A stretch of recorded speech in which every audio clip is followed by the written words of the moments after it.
What can India do sir? दो लफ्ज देखिए, इंडिया तो बाहर से पैसा लगाएगा और इंडिया के जो प्रॉक्सीज मौजूद हैं, ये ब्रिगेडियर इसने फारूक हमीद ने बड़ी अच्छी तरह आपको वाज़ेह भी किया कि वो वहां से लोग भाग नहीं गए, सिर्फ ये हुआ है कि वो अभी चुप हो गए। वो सारे एनडीएस का तबका अक्सर लोग वहां मौजूद हैं, उनको जब भी एक्टिवेट करना चाहें पैसे लगाएंगे वो एक्टिवेट हो जाएंगे। तो ये कोई ऐसा इशू नहीं है कि तालिबान आ गए तो सब कुछ खत्म हो गया। तालिबान ने किसी को सजा नहीं दी, कोई जो गद्दार थे उनको एलिमिनेट नहीं किया, जो बाहर की प्रॉक्सीज थी उनको कहा कुछ नहीं। तो ये लीनियंसी जो है इस रेवोल्यूशनरी सिस्टम में तो ये ज़हर कातिल है। ये तो सारा कुछ एलिमिनेट हुआ होता तो तब। अब इसका सॉफ्ट इमेज तो दुनिया में चला गया, लेकिन जो जहर है वो सारा अंदर मौजूद है कहीं ना कहीं। मैं ब्रिगेडियर साहब के पास जा रहा हूं। ये जो इमरान खान साहब एक कांस्टेंट अपना मौक़िफ़ रखा 20 साल तक, इसको कैश कर सकते हैं आज प्राइम मिनिस्टर? देखिए, कर तो सकते हैं, लेकिन हमें दूसरी चीजों को भी, आपको भी याद होगा, बात चीजें डिस्कस हुई थी। जो देखिए, ऐसा कोई भी नहीं है जिसने पहले दिन वो बात की हो और वो 20 साल बाद साबित हो गई हो। ये एक अकेले आपके प्राइम मिनिस्टर का है। बड़ी हैरानी की बात है कि अफगानिस्तान में मैं आज एक प्रोग्राम में था, वहां पे कोई इरफान यार को डायरेक्टर है उनके फॉरेन पॉलिसी इंस्टीट्यूट के और बड़ा पढ़ा लिखा, वो कह रहा है कि जनाब पाकिस्तान को अपने तौर तरीके बदलने होंगे, हमारे सारे मसाइल पाकिस्तान ने पैदा किए। आप इमेजिन करें कि एक नैरेटिव जो इमरान खान अकेले का था कि जनाब ये मिलिट्री सॉल्यूशन नहीं है, और वही मुल्क के बारे में वहां के लोग कह रहे हैं कि हमारा हर दुख जो है वो इन्होंने क्रिएट किया। मैं तो बड़ा हैरान हुआ जब पढ़े लिखे आदमी को जो बड़ा और उसको कोई नजर नहीं। मैंने उसे कहा कि ये मुझे बताओ कि भारत इतना पैसा जो वहां पे लगा रहा था, उसको अफगानिस्तान से क्या मोहब्बत थी? अपने मुल्क के मुसलमानों को तो उसने जलील करके रख दिया, उनको सड़कों पे लिंचिंग होती है। तुम मुसलमान हो, तुम्हारे साथ उनको नहीं, वो इसलिए है, वो पैसा उसने लगाया है, वो पाकिस्तान के खिलाफ नहीं, वो हमारे साथ अच्छे ताल्लुकात रखना चाहते हैं। क्यों रखना चाहते हैं? क्या देते हो तुम लोगों ने? लेकिन ये इंटरनेशनली एक ऐसा प्रोपेगेंडा हुआ है। अमेरिका में कई सेनेटर्स डिमांड कर रहे हैं कि भाई हमारी शिकस्त जो है वो इसलिए हुई है कि तालिबान सर्वाइव किए हैं इनकी पाकिस्तानियों की वजह से, as a Pakistan was the super power. और ये सिर्फ मतलब एक स्केपगोट वाला मसला है कि आपको पकड़ा है क्या सर, लेकिन हमारे मौक़िफ़ की जीत हुई है, प्राइम मिनिस्टर के मौक़िफ़ की जीत हुई है। 20 साल पुराना मौक़िफ़ है सर। जीत हुई है, लेकिन उस पर तवज्जो नहीं है। ये जो मसला है, पहले तो इसको काउंटर करना है, क्योंकि देखें सरहदें मिलती हैं चाइना की भी, रशिया की भी, ईरान की। तो पाकिस्तान पे इल्जाम कैसे, क्यों ईरान क्यों नहीं कर सकता मदद, या रशिया क्यों नहीं कर सकता? उधर बात की नहीं, उसकी बात ही कोई नहीं करता, सिर्फ इस वजह से कि ईरान पे सैंक्शन लगेंगे, उसका मजीद क्या करेंगे? रशिया को वैसे और मजीद कुछ नहीं कर सकते। चाइना जो है वो आंखें दिखाता है, ले दे के एक रह जाता है मस्कीन पाकिस्तान, आप उसको दबा रहे हैं। तो वो जो असल जो इमरान खान ने कहा, जिसमें जो आप कह सकते हैं कि जी उसमें कोई दूरंदेशी थी, विजडम थी, जो दुनिया को समझनी चाहिए अभी, उसकी बजाय उल्टा इल्जाम तराशी। और वो वहां पे सेनेटर मुतालबा कर रहे हैं गवर्नमेंट से कि जी पाकिस्तान के ऊपर सैंक्शंस लगाए। साहब, इससे पहले के इंडिया सर, आप मुझे ये बताएं कि पाकिस्तान की जो डिमांड्स आएंगी ना, तो पहली डिमांड यही हो सकती है कि टीटीपी, बीएलए, बीएलएफ, जिनके खिलाफ गनी ने कुछ नहीं किया, हमने कहा कि हम आपको इंटेलिजेंस देते हैं, बट दे डिड नथिंग। तो गनी ने नहीं किया, तो अगर ये नया रिजीम है तो इनको तो करना होगा, और पाकिस्तान के साथ वफादारी और ताल्लुक़ शो करने का उससे बेहतर कोई और वजह हो नहीं सकती। हमने 70 से 80 हज़ार लाशें उठाई हैं सर इन कादों पे। तो आपको क्या लगता है कि तालिबान इस मामले में हमारे साथ कितना कोऑपरेट करेंगे?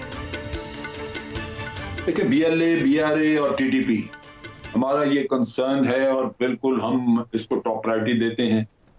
और मेरा नहीं ख्याल कि इसके ऊपर कोई कंप्रोमाइज होगा। और अफगान तालिबान जो हैं उन्होंने जिस इंटरनेशनल गारंटी दी है कि उनकी सरजमीन इस्तेमाल नहीं होगी किसी के खिलाफ, तो ये गारंटी दूसरों से कहीं ज्यादा चाइना, पाकिस्तान या रशिया के लिए वैलिड है, इस वजह से कि ये असल तो ये इमीडिएट हमसाए हैं, ठीक है। लिहाजा ये सब चाहेंगे कि जो तालिबान हैं उनके हाथ मजबूत किए जाएं इस चीज के लिए कि वो अपनी सरजमीन से किसी टेररिस्ट को वहां से एक्टिव ना होने दें। ठीक है। लिहाजा पाकिस्तान भी उनके साथ अपने रवाबत रखेगा। अगर इन चीजों के ऊपर इंटेलिजेंस शेयरिंग जो आप बात कर रहे हैं, अगर वो फॉर्मल एग्रीमेंट भी ना हुआ तो इंटेलिजेंस शेयरिंग चलती रहेगी उनके साथ, ये इसमें रुकावट नहीं आएगी। ठीक है। असल चीज ये है कि देखें, जो स्पॉयलर्स थे उनका रोल क्या है, और स्पॉयलर जो है वो क्या खामोश बैठ जाएंगे, पहली बात। दूसरा इशू ये है कि जिस तरह तालिबान में बड़ी तब्दीली आई है, अफगान सोसाइटी में भी बहुत तब्दीली आई। अफगान सोसाइटी में जितना मटीरियलिज्म आज आया है वो पहले नहीं था।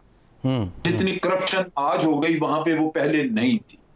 लोगों की लीडर जो वहां पे उनके जो जरगा वगैरह बैठते हैं, उनकी जेबों में जितना पैसा है वो पहले नहीं था। उनका जरिया आमदन यही बना है कि वो कोई भारत से खा रहा है, कोई अमेरिका से खाता है, कोई CIA से खा रहा था, और ये एक वतीरा बन गया, ये एक वहां पे नॉर्मल जिंदगी का एक तरीका बन चुका है। लिहाजा यहाँ पे अब डीलिंग्स वो 100% मॉरलिटी की बुनियाद पे नहीं होंगी, यहाँ पैसे की बुनियाद पे भी होंगी। सबसे इंपॉर्टेंट और सबसे पहली चीज जैसे हम कहते हैं कि रिकग्निशन के लिए इंपॉर्टेंट है, वो है कंसेंसस का होना। लेट्स से कि इसमें भारत अपने 2 मोरों को 4 मोरों को पैसे खिला के और उनको तैयार करके कह देता है कि कंसेंसस नहीं करना, और वो किसी चीज पे अकड़ जाते हैं। क्योंकि अभी तो तालिबान ने कायल करना है कि हम जो आइन बनाएंगे वो इस्लामी आइन किस नौइयत का, क्या चीजें होंगी, शरीयत कैसी होगी, जो वो समझते हैं। और अगर कहीं कंसेंसस ही ना हुआ, उसी में रुकावटें आ गई, तो वही दरार पड़ जाएगी। रिकग्निशन का मसला भी आ सकता है। फिर इनके पास ऑप्शंस हैं कि ये वहां पे जैसे ऑल्दो कहते हैं कि अमरुल्लाह सालेह की कोई बहुत फॉलोइंग नहीं है, लेकिन वहां पे लोगों को पैसे खिला के अमरुल्लाह सालेह को पैसे दिए जा सकते हैं, और उसको लगा के पैसे वहां पे लोग खड़े भी किए जा सकते हैं। फिर ये भी एक ऑप्शन इनके पास है कि अगर मामला बिगड़ते नजर आए, क्योंकि आप ये देखिए हमारे ऊपर जब इन्होंने इल्जाम लगाया कि हम अंडर एज लोगों को इसमें अंडर एज बच्चों को हम आर्मी में या अपनी फोर्सेस में देते हैं, और उसका एक उन्होंने चैप्टर खुला रख लिया हमारे लिए कि कल को कोई हमें रगड़ना पड़े वो कर सके। अच्छा, हमने कहा जी हमें कोई मिसाल दें, हम तो ऐसा नहीं करते।